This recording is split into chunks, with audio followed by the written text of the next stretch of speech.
we are looking for this white boy. He must start sleeping in a pigsty. They have started it and they must finish it. Next comment. Can we get justice on this? One, then I'll rest in peace. Then the next comment is, I am told fighters have already located his address. Next comment. The name of this little racist is Dante van Wyk. He's 17. We will find him.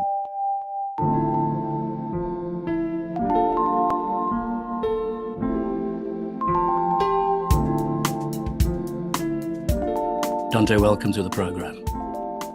Thank you very much. Yeah, well, good evening, everybody. My name is Dante van Wyk.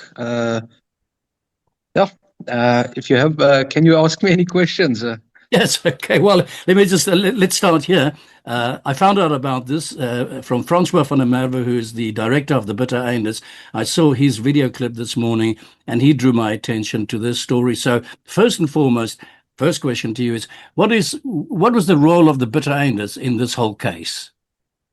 Well, the Bitter Einders played a very, very big role, as the Bitter Einders was literally the only people that was on a later stage as we asked them for help. We have asked the AfriForum, we've asked DA, we've asked a lot of political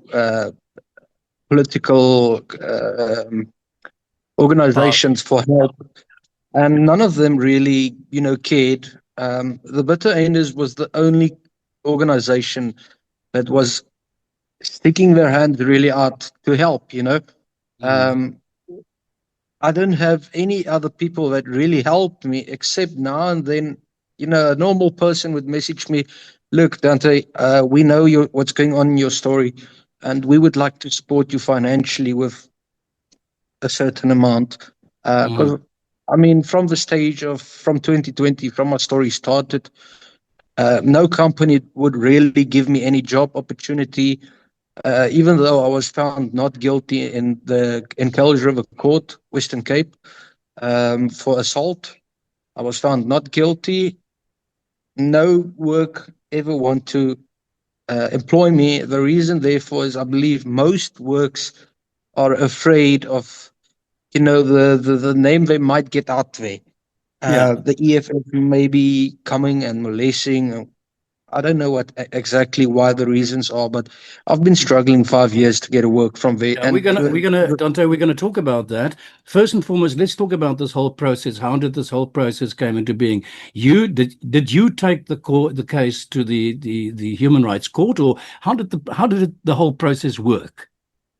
Okay, so after I won the court case that the EFF has made against me for assault, I won the court case. Then I reached out to AfriForum to ask help. What next step? Because obviously people on social media saw that I won the case, and they said next thing to do is obviously to get in contact with AfriForum or Vryheidsfront, and so I did. And AfriForum helped me to get the case to the human rights. And that's where that's when I met my attorney, Millie Wesley. Very good lady, very good attorney. So everything goes to her. Everything goes to her. Yeah. So let me just get this right, Dante. The EFF took you to court first, and then the court exonerated you. That's correct. And then you decided you will take or want to take the court, the EFF to court. And the decision was taken by you yourself, or explain? Not completely. So what happened was, at the day when my story started, the very same day, I already had tons of death threats. And the moment when my court case finished in Kells River, when it was announced not guilty, that's when Julius Malema made the speech in the Western Cape stating, a revolution must never be scared to kill a revolution. And that's the moment when I decided, you know what, longer than this cannot continue. And that's when I took the matter into my own hands and I took it to court. Yeah. I want to talk about what happened in Brackenfell, your role there, and obviously what happened after that. But let's just get your reaction first on the findings today. When you heard the news that Malema and I guess the EFF was found guilty of hate speech, what did it mean to you? How did it feel? Well, to be honest, that doesn't really feel true to me. I'm just used to know that my country is mostly corrupt. So I was very afraid of that situation as that might occur. Luckily, it wasn't this time. The law did the right thing, and they found Malema guilty, which they should have done a long time ago. So to me, it's not really. It doesn't feel real yet. Yeah. Um, yeah. What do you, I mean, he's been found guilty before, if I'm correct. I think twice before he's been found guilty of, I think, hate speech as well. I'm not sure. We can check it up and I'll put the results of it on the screen here. But I mean, what does it mean that he's been found guilty? What does it give you at the end of the day? Do you have any claim or is there supposed to be any damages or anything like that that Malema must pay or an apology that one hopes to get from him? What must this result in?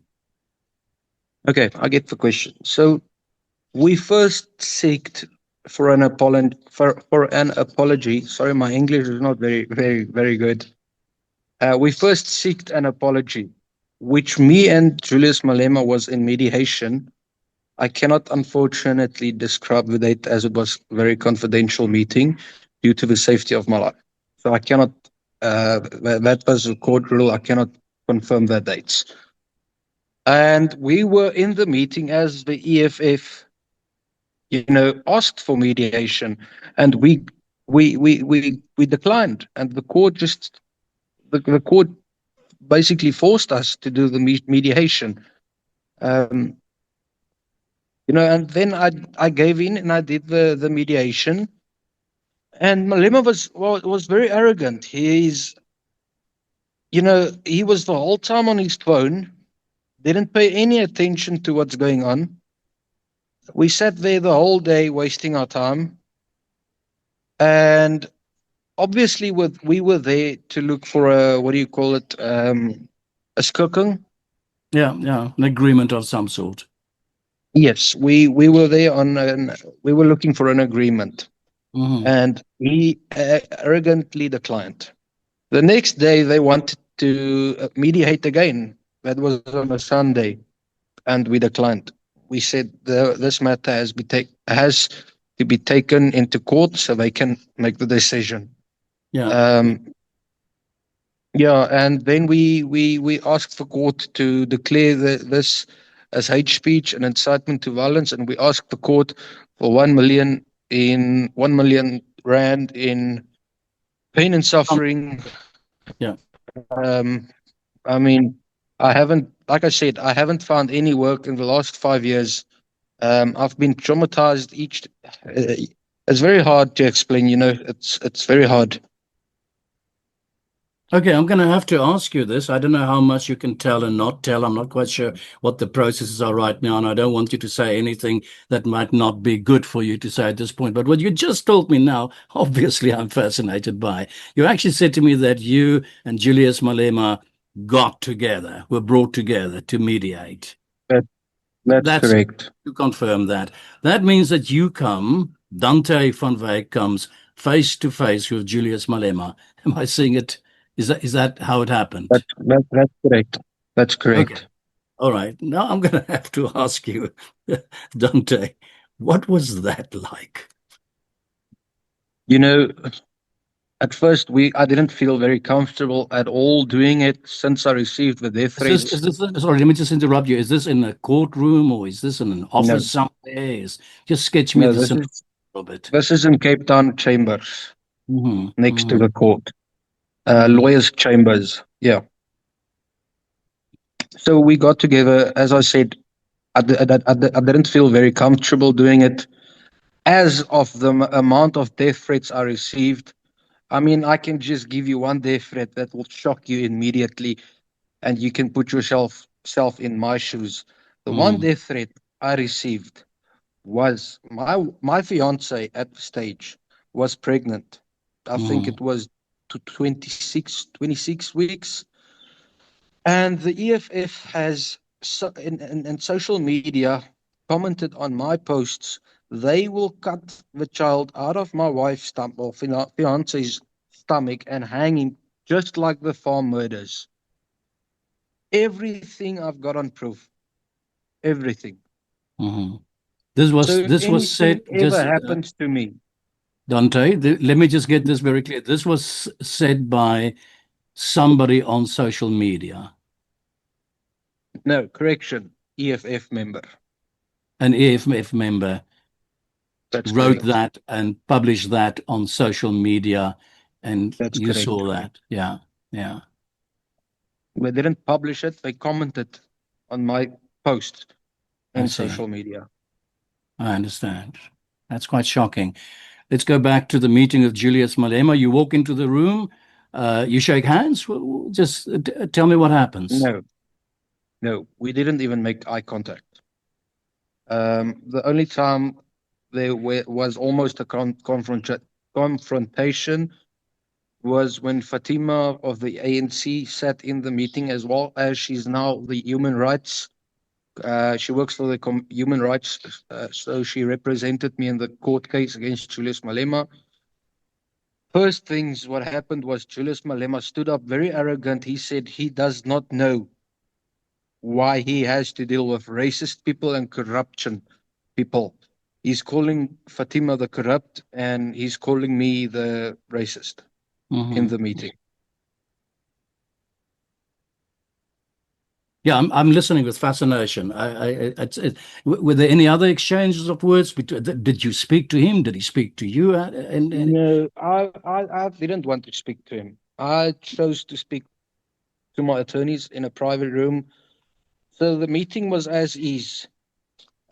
Each time he wants to say something, he has to go into a private room, Yeah. first speak to his attorneys about it. Same goes to me.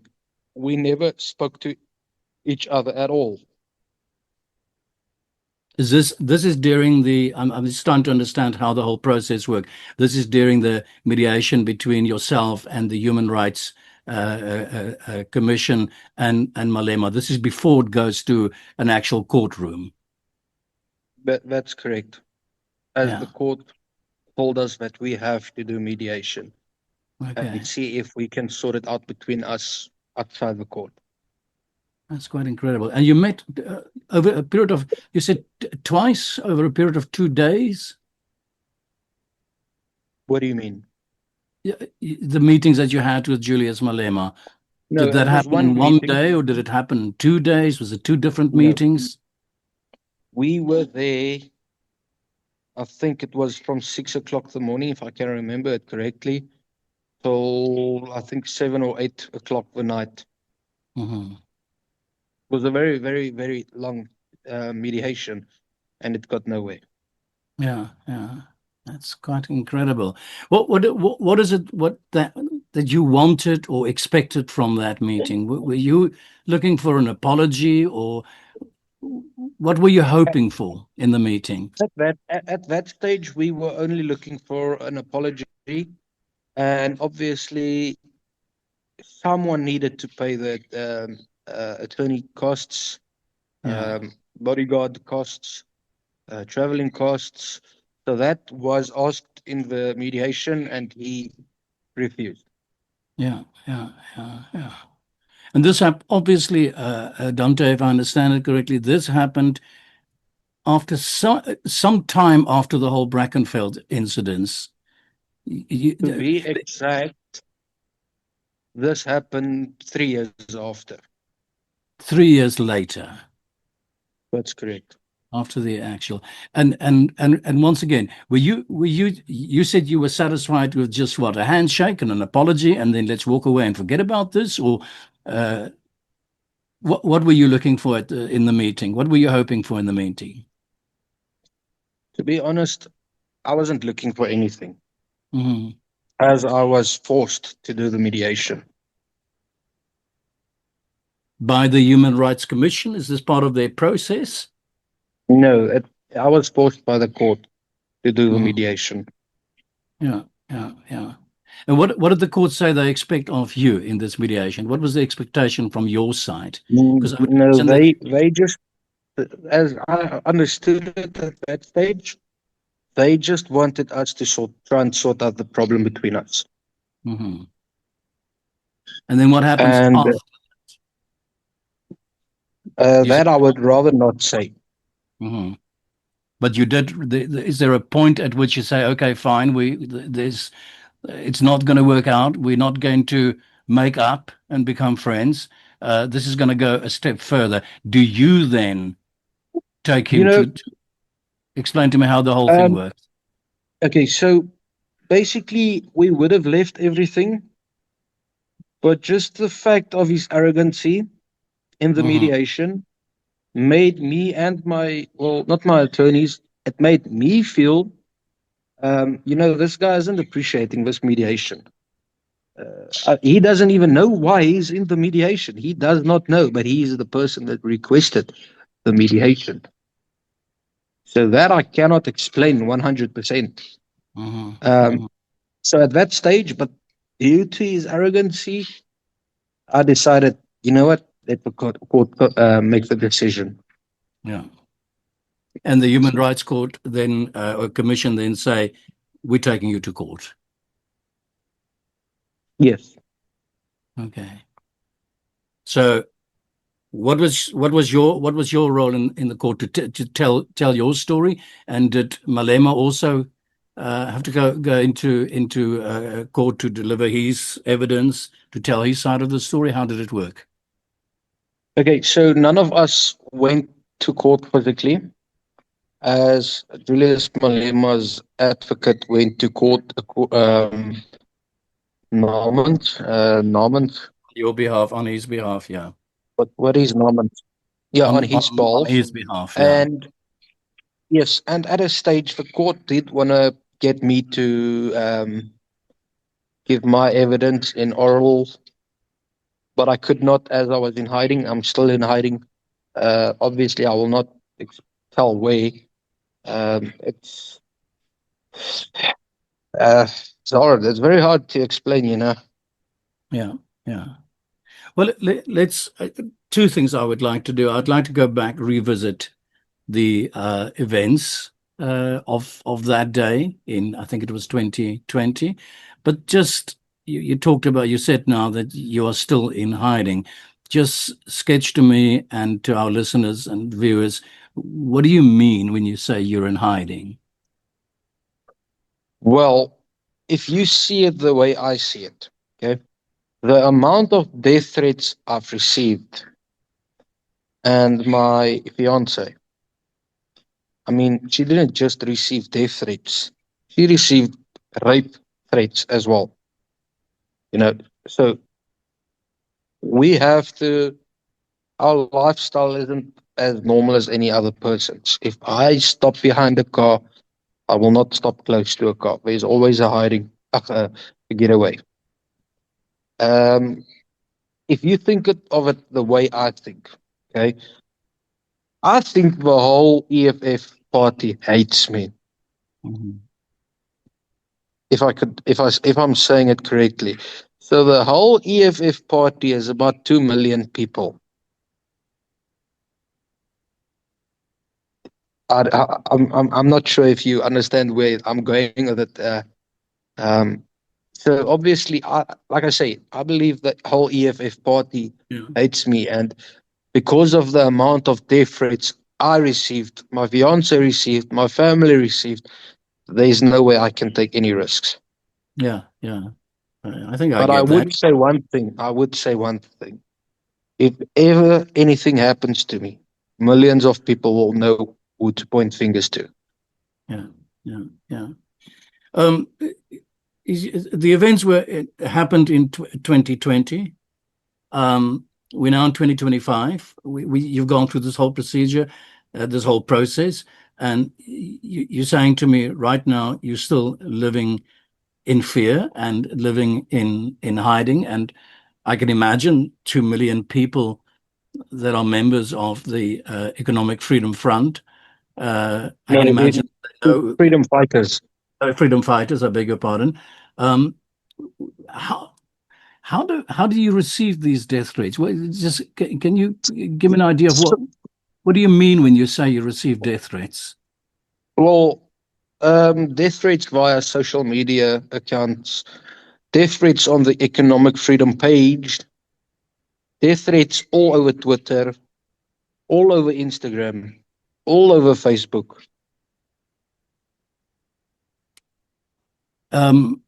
Dante, I'm not questioning what you're saying to me at all. I just want to know what is really happening right now. If that's the case, have you taken this to the police? I mean, are you dealing with are the police in fact dealing with this situation at the moment as we're speaking? So, to be very honest, I've currently got a police case against me as well. A Hmm. person from Brackenfell police assaulted my brother, and I only touched his hand, saying, "Please don't do that." I got pepper sprayed. I'm currently in court. I was arrested for that, for touching his hand, asking, "Please don't do this." You cannot rely on a South African police officer anymore. You Yeah, cannot. yeah, yeah, yeah, You are literally on your own. yeah, Anything yeah. happens to you, you are on your own. Can we just for a moment get back to the death threats or the threats that you're getting? Can you tell me, give me an idea of what do people say when they write these things on social media, whatever the case might be, and what do you do with that? Do you take a screen grab of it and keep it as evidence, and then do you take that to the police? Is there a police case that's been opened? Is there somebody actively looking into these claims that you're making at the moment? From the police or not? Because it's what you're saying is pretty dramatic. Yes. So let's start like this. The worst common threat to me was to remove my child. I mean, he's still in a woman's stomach, and hang him just like the farmer is. That was the worst.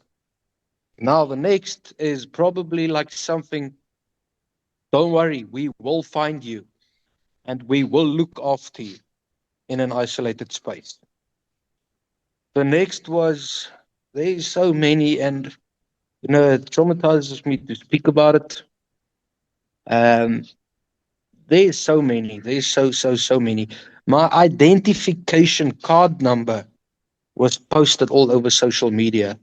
Mm. You know, Yeah. If I'm really trying to understand the situation, Dante. If is that because these are the events of 2020? Is that because you've become the face of the Brackenfell protest and actions? Uh, are there, because it was, I mean, there's a lot of people involved here. So I guess part of my question is why you specifically, or are there also other folks in your vicinity that are experiencing the same as a result of what happened on that day? I think, there was extremely a lot of people, um, but no one was as dumb as me to give my name to the media. And I think Hmm. that's the reason why Yeah, my name got out there, yeah. because I gave out my name to the media. Let's go back to that day. What happened? What Okay, happened on that so day that brought all of this? I'll start the day before that day. So there's a security company called Titanium Securitas in the northern suburbs, and I'm actually close to them. And I walked one of the security guards. Ek het hom raak geloop. Mhm. Bumped into him. Yeah, I bumped into one of the security guards, and he asked me, and I didn't even know about the EFS is going to protest at the school. Hmm. And he asked me, is it possible if I can come and help? Because they've gotten rumors that the EFF wants to come and burn the school. And I was like, at that moment, you know what? My fiance's family is in this school. I will Hmm. definitely be there. If that's the case of someone burning a school while people is writing matric um, Exams. matric exams. Obviously I was there to protect the school and the children because there was children in the school busy writing matric exams. As I got the next day to Brackenfell, we waited, no one appeared. And then all of a sudden, the EFF got there. Now, as they climb out of their vehicle, they start singing, kill the boer, kill the farmer, kill the boer, kill the farmer. Okay, and we all know that white South Africans do not like those words at all, as we feel, especially with the law that has now come in place, land expropriation without compensation. This is a very serious thing to us. Um, Obviously, they triggered a few of the parents by singing that. I mean, they came very aggressive. They were supposed to just drop off a memorandum at the school. That's not what happened. No one really knows what happened. The media ruined my name completely, calling me a racist, calling me this, calling me that, even bringing my parents into the story, stating my parents was racists and they taught me like this. But That's what the media said. explain to me and explain to people that are not in South Africa, who does not know the whole story, what led to the protest march of the EFF. This was about, I think, the matric farewell or something like that. So let's go right back to that point. How did this whole thing happen?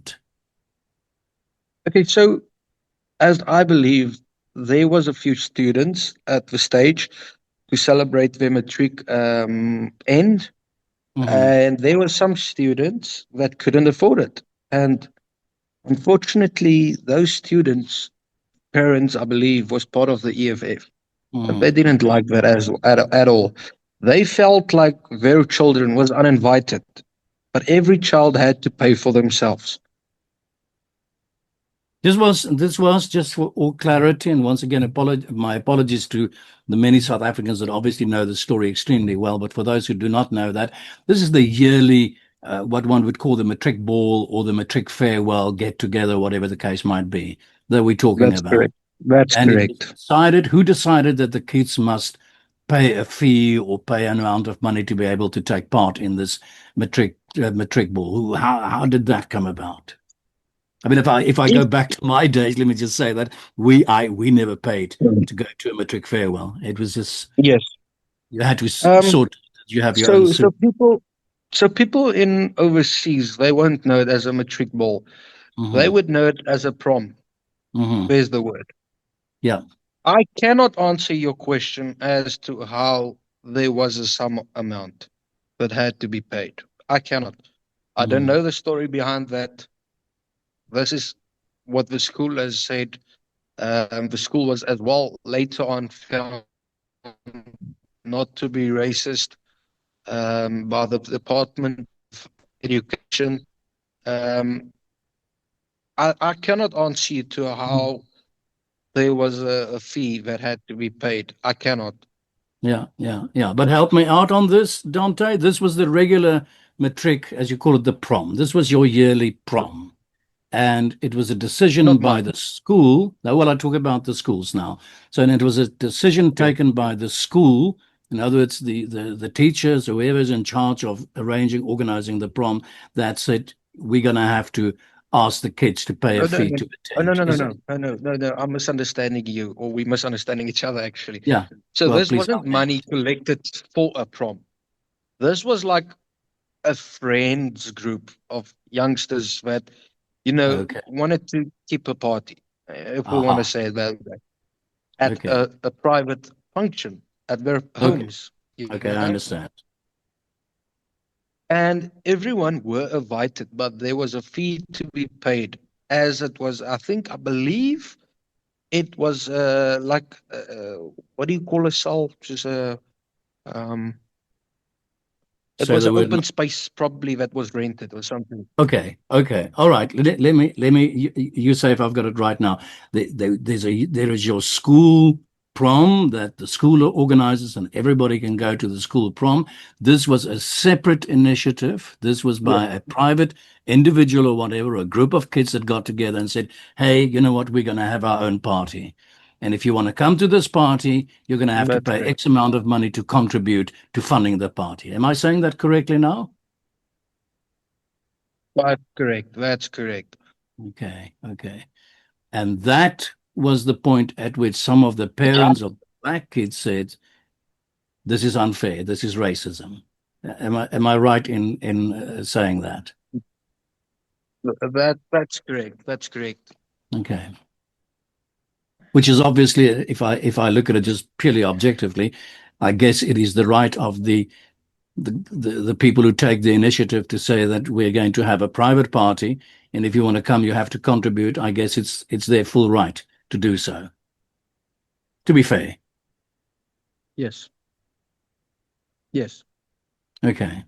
So, because I'm trying to identify the racism as well. I'm trying to see what are you talking about, or what are they talking about when they. So, am I correct if I say that the black parents who became angry and called this racism, that in fact they were wrong, that this was just a private initiative, it had nothing to do with the school? Okay, okay. All right. Anyone was welcome. Anyone was welcome as long as you could pay the fee. Yeah, yeah, okay. What happened then? I cannot answer you then. Yeah. I don't know what happened after the party. I don't know. All I know is I got to the school. I saw a lot of parents standing outside the school. I saw extremely many police. And they started being racist, singing kill the boer, kill the farmer. They walked closer to us. There wasn't police even close to us. They was a street away. Yeah. And the fight broke out because of the racism. Mm. Yeah. And later there was bricks to be thrown from the EFF members towards the parents. See, this wasn't really any racial story. I mean, there was black parents as well protecting the school. You know, there was just the EFF party that was upset about this story. Yeah, yeah, yeah. Let me ask you this. And I'm being critical now, and I do it. I really want to dig into this. When the kids decided, and I am fully in agreement with you if you say that there's a private initiative, and they ask you to pay, then that's pretty fair, and that's actually pretty standard. Cost needs to be covered, etc., etc. So I don't see any racism in that. But just for total clarity, were there black kids that also said, well, okay, fine, I have paid my dues and I'm going to be part of this private party? Or is that not possible to say whether that's the case or not? I cannot answer that question. Okay. I'm asking because I'm really I can give you the situation from a perspective from where I live. If a group of Turkish children or Moroccan kids in a Dutch school here decide to have an initiative where they're going to have their private party and they ask people to make a contribution, I can well assure you that nobody would regard that as racism. It would be their full right to do so. So I don't. Okay, now let's just get back to this whole situation. You got involved in what, a fist fight or whatever the case might be. What happened? Were you arrested at the time, or? No, I was not arrested. I was in hiding. So the Okay. police couldn't get hold of me, and they just told me that, you know what, we're on this point. We don't even care. We won't arrest you. Just come to the police station, give your affidavit, and so that the court case can start, get in, so that the court case can start. Mm. And that I did. I think 2 months after I heard that, there's a case been opened against me. Even after I won the case, the same person tried to sue me for 5 million, and they did not succeed. Yeah, yeah. Dante, just once again, this question, why do they sue you in particular? I mean, are there any footage on the internet or photographs or pictures going around on social media where we can actually see you attacking, I would presume, a black person or throwing a brick or doing stuff that's really... I would rather really not answer that question. There is videos. It's edited videos. Yeah. So the court could not use it. Yeah. Okay, and what happened when you went to court? So, and they said at the end of the day, not guilty. Am I right? That's correct. They didn't have enough evidence to find me guilty. Yeah, but by this time, your face is out in the media. And by this time, I think, forgive me for saying it this way, but you become the bad man in all of this. Yeah. Okay. Yes. What happened? Well, shortly after that, that's when Malema made his speech about me. Mm-hmm. And you can remember the offensive words? I think you used them already. What that Malema said? Yes. Tell that white person to try me. A revolution must never be scared to kill a revolution.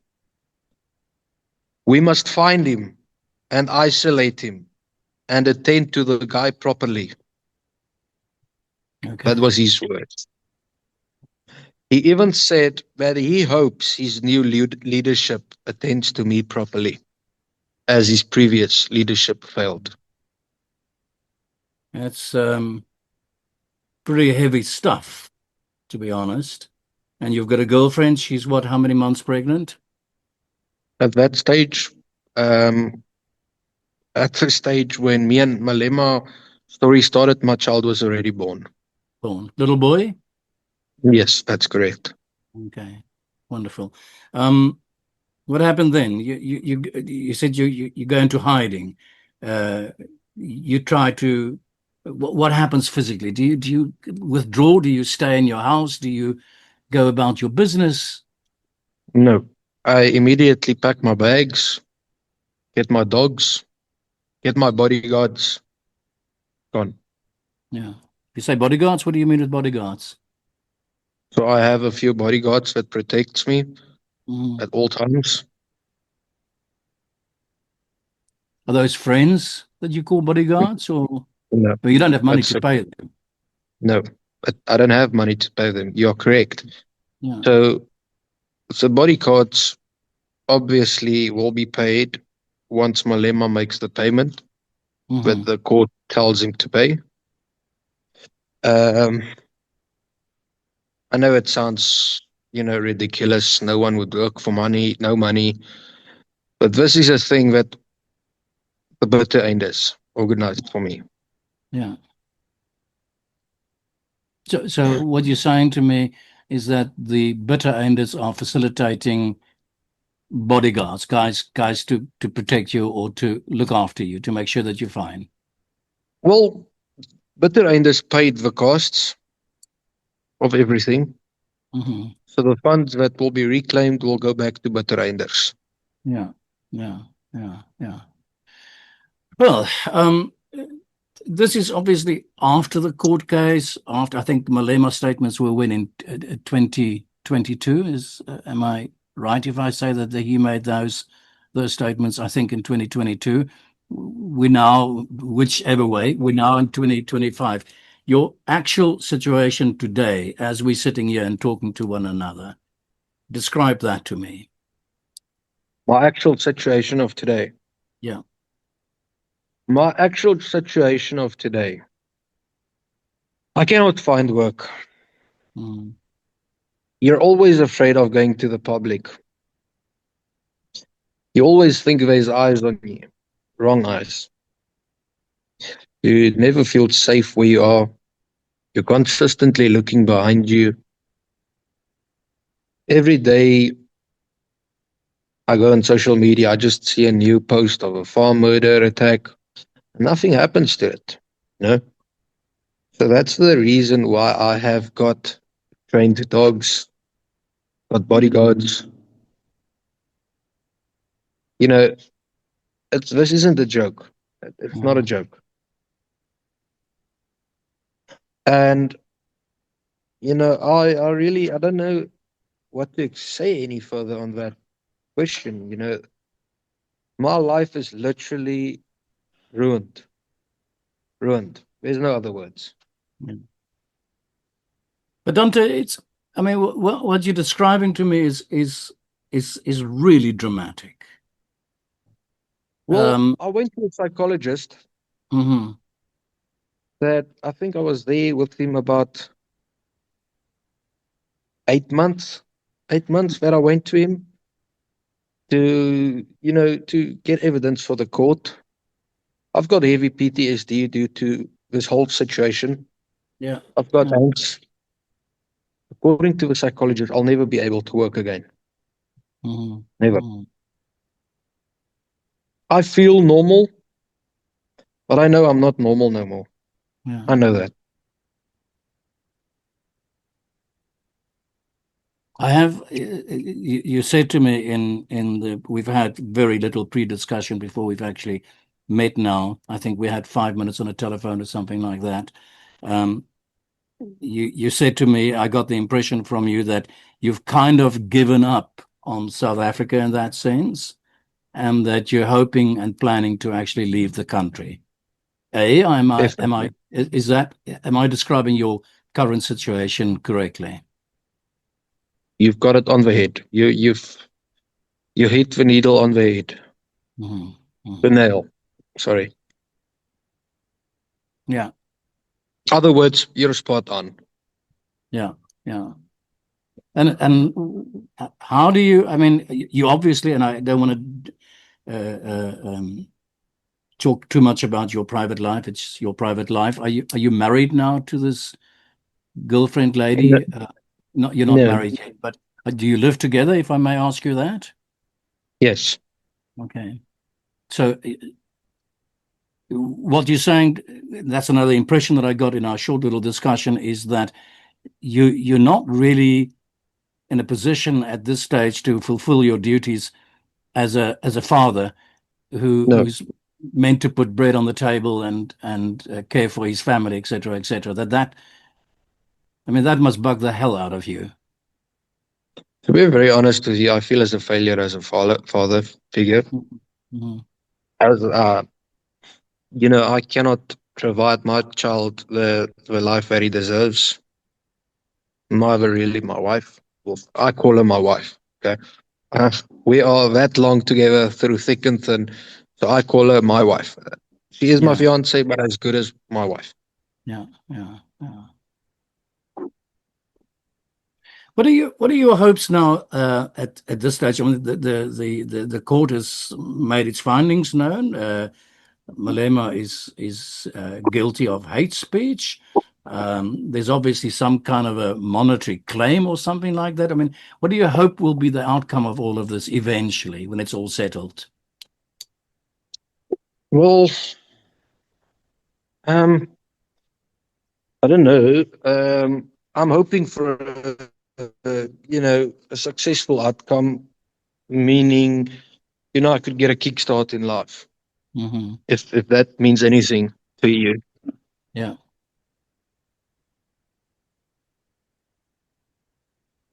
I mean, I'm really trying to get out of the country. Yeah. Yeah. So everything I receive funds-wise, it'll be used to obviously go overseas and ask asylum Yeah. Yeah. Yeah. and try and start a life there. Yeah. Yeah. I mean, once again, what you're telling me all sounds very desperate. It sounds very, very dramatic. And the question that I know people will ask is, well, what can you do? What are you doing to actually help you in this situation? And if there's so much evidence out there that you've got on record that you can show us today of these threats to your life, etc., as you've described them, I find what perplexes me is why is there not a police case opened? Why is there not a police investigation into all of this? Why is there, it seems to me, nobody who could actually help you? Well, that's why the SA Commission, you know, the Human Rights Commissioner was involved by the case. They will proceed taking this further. Yeah, yeah. You said you want to see anything. Can you just put me on mute for 15 seconds? I don't know how to do that, but let's. What do you mean with mute? Do you just switch off the sound, or? Let's do this.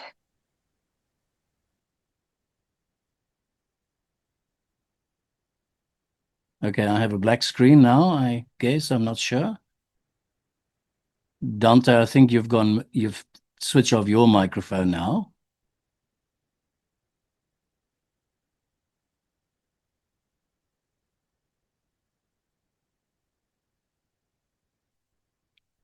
Right, you've switched off your microphone, so I'm not quite sure. A death threat. Do you want some death threats? I'm not sure what you want to show me, but please do. I'm very curious to see. This is a screenshot. Yeah, okay. Can you read it for me, Dante? Can you read the content?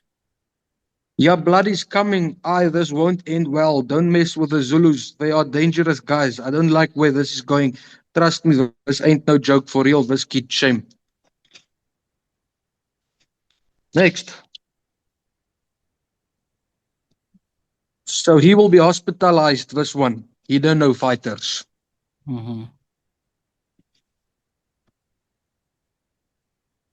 This will never go unnoticed. We are just waiting for the confirmation of date from the president of black people, the only commander-in-chief, Julius Malema. We will paint Cape Town red and show them who we really are.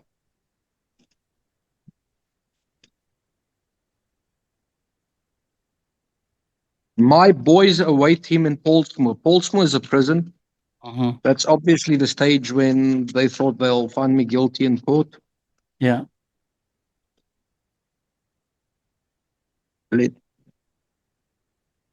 Let defend our fellow EFF member with everything. If means death, let it be.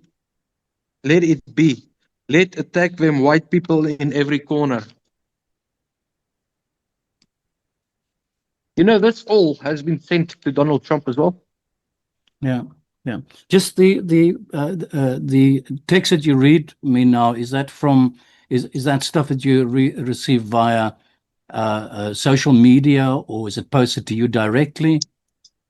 This is posted on social media. On social So media. there is the proof. Yeah, yeah. I I want you to read me some of the stuff, Dante. Yeah. I get it. I really I get it. Can imagine that if I'm to receive stuff like that, I would not be very happy. It would really upset me a lot as well. So I really understand. So please. Yes. Okay, so I'll read you a few comments. We are looking for this white boy. He must start sleeping in a pigsty. They have started it and they must finish it. Next comment. Can we get justice on this? One, then I'll rest in peace. Then the next comment is, I am told fighters have already located his address.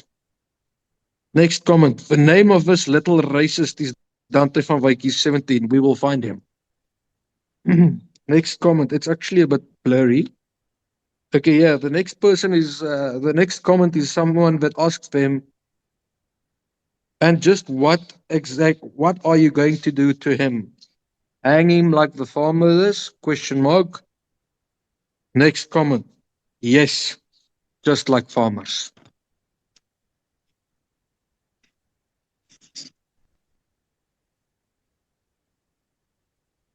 His name is Dante van Wyk. We are busy tracking his address. He will be captured soon, dead or alive. We will come back with him. You just have to excuse me. There's a lot of comments, but it's very blurry. Yeah.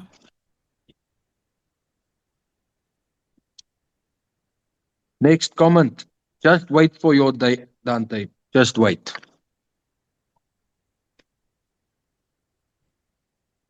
We're going to end this relationship with death till death do us part.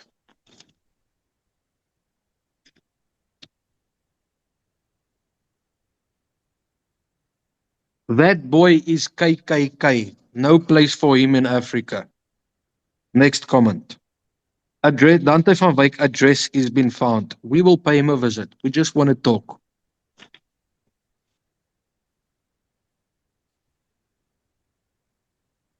Cape Townians, please help us to locate this man. His name is Dante van Wyk. Call us when you find him.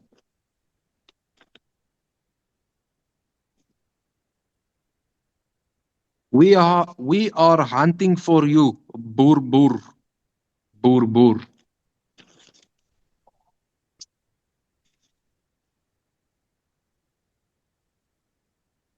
Hand yourself over to the police. You're wanted for attempted murder and assault with intent to cause grievous bodily harm. That's what they said. No, we want him ourselves. We'll sort him out ourselves. The EFF is coming for you, Baba. You know, there's a lot. EFF target African learner wanted by EFF ground forces.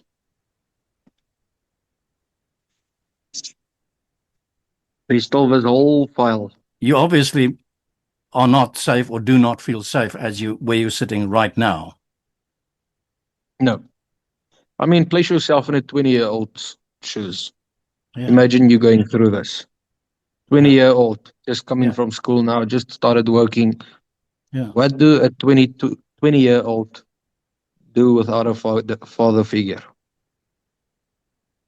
I have gone through this myself. So, yeah. Do you have family around you? I do. I've got a lot of people around me, a lot of people. Uh-huh. I will obviously not describe who, but I've got a lot of people with me. Yeah. Not family. It's not really family, but you know, it's people that's always there. Yeah. Okay, Dante, I'm going to say to you in all sincerity, I really feel very sorry for what you just shared with me. And I am sincerely sitting and thinking by myself, I don't know if we could publish this recording, this video this discussion that we're having right now. I sincerely don't, because I don't want to do anything that could bring any harm to you. And I don't quite know what is the responsible thing to do. So I will tell you what I will do. I will put out this. Let's say this. Let's say this. Okay, this will make you a bit more comfortable. I waited 5 years for the truth to really be told. Like I said in the beginning of the video, I have made peace with if I should die. As you just heard, I've made peace with that.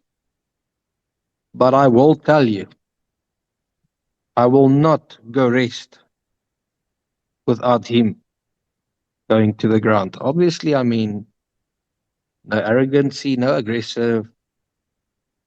Everyone would know if Dante van Wyk was murdered, who's behind it. Everyone would know. I cannot imagine what must go through your head on a daily basis. How you could close your eyes to go and have a night of rest and peace with all of these threats, etc., etc. So let me say thank you very much. Sorry, you were going to say something. One thing they should know, they will never be able to find me. Never. And if they find me, I've got extremely many protection. I'm not going to say what, I'm not going to say house, I'm not going to say farm, I'm not going to say anything. But what I will say is the surrounding is is protected by hundreds of people. Okay, Dante, I don't know exactly how to react, but I want to say thank you very much for sharing this with me. Thank you very much for your trust. My question in conclusion, and then I think we have to conclude things there, is what is the next step and what are your hopes? My hopes is just to get everything done and hopefully get out of country. That's the only hope I could possibly wish for.